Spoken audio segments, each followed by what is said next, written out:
Forex market commentary brought to you by Real ECN.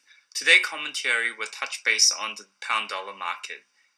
Despite the sell-off in the greenback during yesterday's trading session on the back of a contractive US GDP print, the price action on the pound dollar pair continued to remain muted. The underlying reason behind this is the shift in the BOE rhetorical from hawkish at the beginning of the month to somewhat dovish during Carney's testimony yesterday.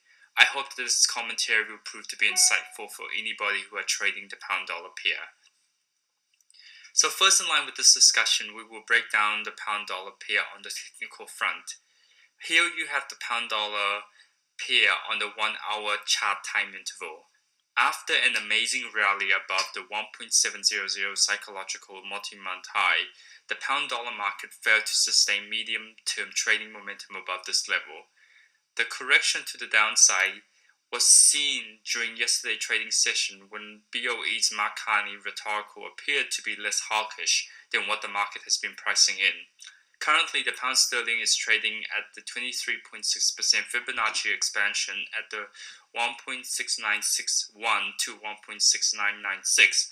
However, if Friday's UK GDP print can deliver positive data, this can help the pound break through the 1.700 level once again, exposing the pair to the next resistant tier at 38.2% Fibonacci, set up at the 1.71280 zone. Based on the recent BOE dovish rhetorical, analysts has revised the medium to short-term fundamental outlook to cautionary bearish. Therefore, the risk and reward profile of this trade does not justify a long-term position at this point until new development from the BOE materialize. In accordance to the SSI, which is commonly known as the Speculative Sentiment Index, last week pound rally to the multi-month high has encouraged traders to sell short in the pound dollar position.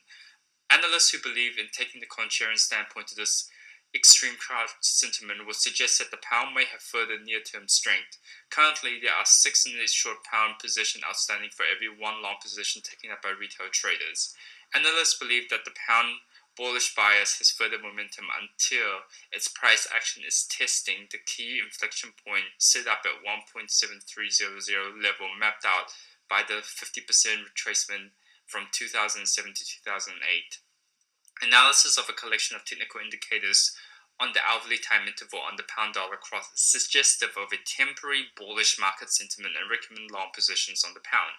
The pound dollar pair opened today's Sydney trading session 1 pip below the established Fibonacci resistance at 1.6989, while the Fibonacci support is set at 1.6970.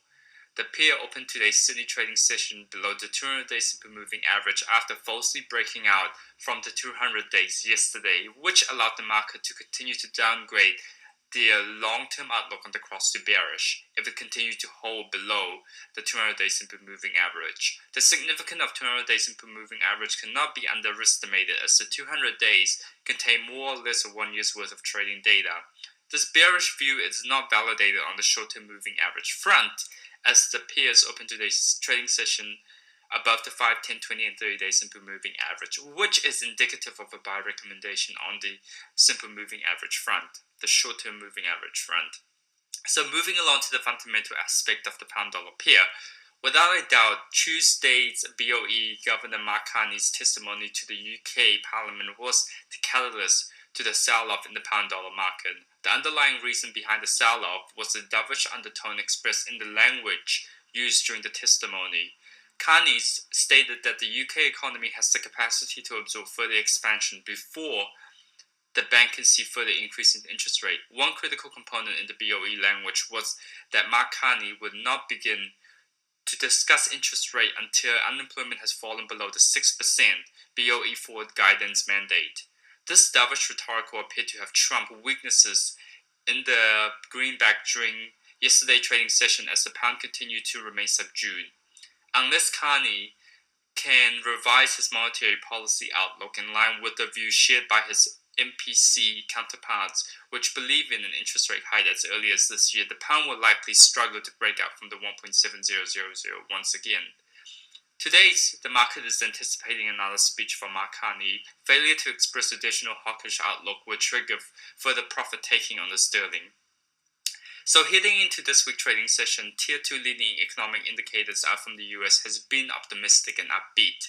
For instance, on Monday, the US released its existing home sales, which beat forecasts of 4.73 million by ticking in at 4.83 million. Ultimately, this translates to a 4.9% month-on-month expansion, beating a forecast of only a 2.2% expansion. On Tuesday, the USCB consumer confidence also beat expectation by ticking in at 85.2 when forecast set at 83.5. New home sale accelerated by 18.6% month-on-month when estimate was at 1.6% expansion.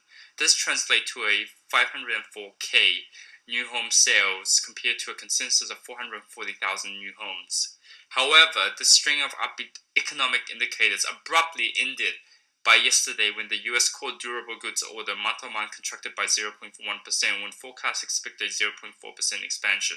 U.S. GDP quarter-on-quarter fell below expectation of a 1.7% contraction by a large margin when it ticks in at minus 2.9%. The release of these disappointing data forced the yield curve on the 10-year Treasury to fall below the 2.5% mark. Analysts believe that the Fed official will closely monitor Q3 GDP number as a gauge to see how robust the recovery is. Simply put, yesterday's disappointing print validated the Fed's easing monetary policy and its reluctance to move away from the 0% interest rate policy. Thank you everybody for listening and have a successful trading session.